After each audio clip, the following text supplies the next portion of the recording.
Speaker, as I rise to second this particular motion, allow me to first make, with your permission, an observation that I have made on two of our very senior legislators in this House, the Senator for Tana River, Senator Danson Buya Mugatana, and the Senator for Kakamega, Senator Dr. Boni Khalwale, who was a parliamentarian when I was a primary school kid.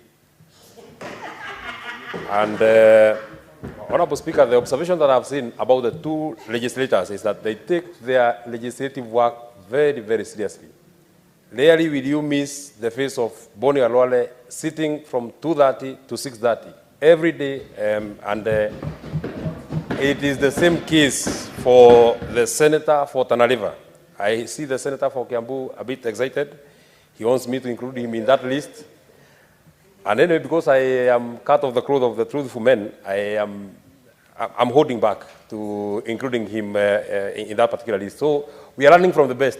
I understand the reason why I left primary school, went to high school, went to university, and still found you here. You have not left, you are still in this house because you are taking your work very, very seriously. Honorable Speaker, as I rise to second this particular motion that has been brought by the leader of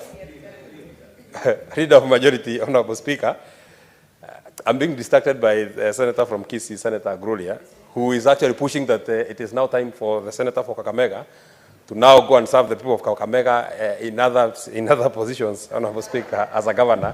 But I think that is up to him. That he will make that choice. He attempted sometime, but many other things happened. Honorable Speaker, I am seconding this particular motion.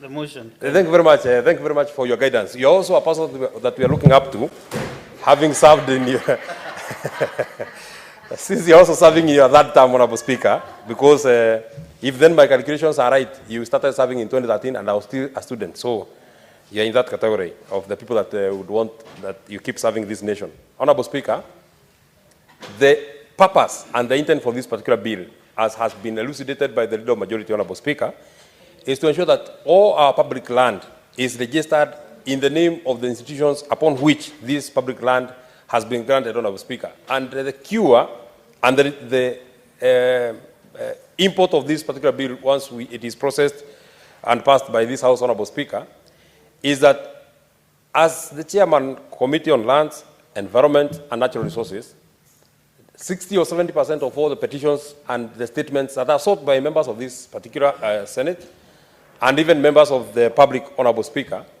they always have a question on either grab land, public utility, or an intent. This morning, Honorable Speaker, you know that we are dealing with the issue of the Siani wetland in Nyamira County, Honorable Speaker, where some people have made an intention of grabbing that particular swamp, Honorable Speaker. So, Honorable Speaker, if a public utility has been given ownership documents to land, Honorable Speaker, it will bring cure to the perpetual grabbing of public land. Honorable Speaker, you know, the way public utilities are wired, the leadership of public utilities keep changing. Today, the head teacher of this primary school will be the head teacher of another primary school. The board of management of this hospital will not be there tomorrow. The governor of this county will not be the governor after his or her 2 terms, or after 1 term, Honorable Speaker. So the leadership of facilities that hold public utilities, Honorable Speaker, keep changing, Honorable Speaker. And if then there are no proper documentation on the land that they own, it then breeds root to grabbing of this particular land, Honorable Speaker. It is the case for a primary school that we are dealing with a petition, Honorable Speaker, from Nyandarua, Magomano Primary School, which initially, if you look at the first mutation of the maps that we have, Honorable Speaker, the primary school has 28 acres. But somebody else has produced documents, ownership documents, and has left the primary school with 14 acres. And we are almost deciding to fate, Honorable Speaker, because the primary school does not have documents. The private person has the documents, Honorable Speaker. So it is upon this that after the National Commission has granted you land, Honorable Speaker, then the second process and the second matter that should follow is processing that particular, the documentation of that particular utility. There's something else that has been the intent of this particular bill. You see, and I am sure the Senator for Kiambu will be very interested in this particular conversation.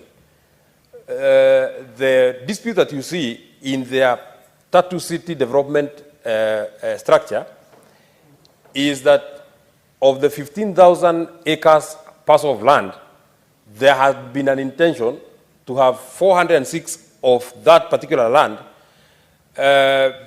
be forfeited as part of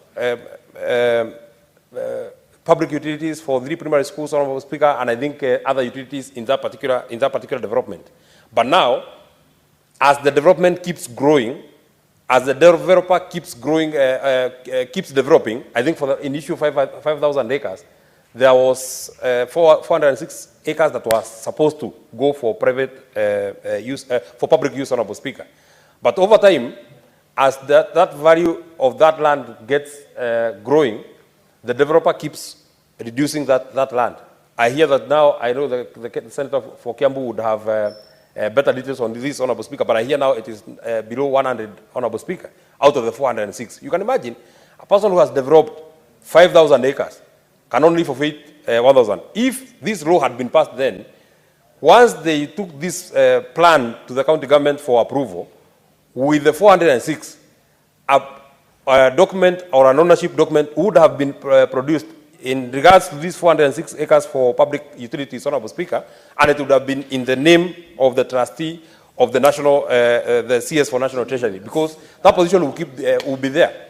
The position of the CS for National Treasury will be there today, tomorrow, and every day. It was there in 2013 when that plan was taken. It is there still today, and it will be there every day, Honorable Speaker. So, had this document been produced in this regard, then we would not have the problem that we are having now. Finally, there is the issue that we are speaking about legitimacy.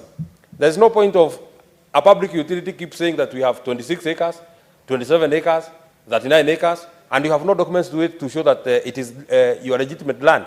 You legitimately own this particular piece of land, Honorable Speaker. And you know, government has, I think the biggest chunk of land in Kenya is owned by government. But without ownership document, where is the legitimacy that you own this particular land, Honorable Speaker? So with this, since this is a very straightforward matter, I wish to second.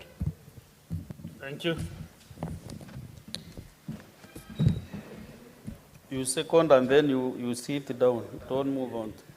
So, Honorable Senators, I propose the question that the Land Amendment Bill, National Assembly Bills number 40 of 2022, be now read a second time. Can see several senators ready to contribute. We start with the Senator Chuta Mohamed. Thank you very much, Honorable Speaker. Honorable Speaker, I would want to contribute to this amendment bill.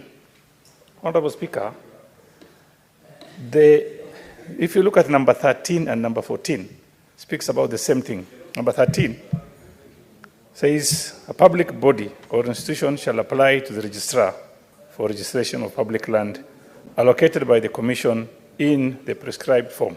And then 14 is vice versa.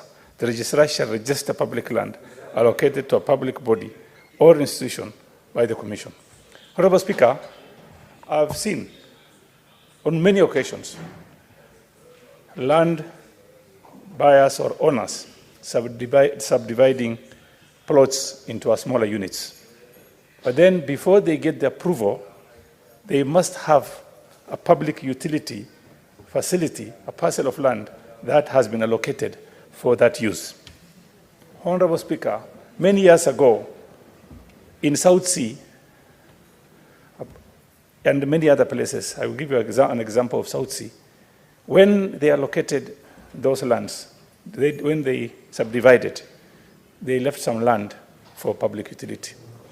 After some years, Honorable Speaker, all the title deeds were offered, were given for the landowners, to the landowners, and the utility one was left without registration. It was not registered to anybody.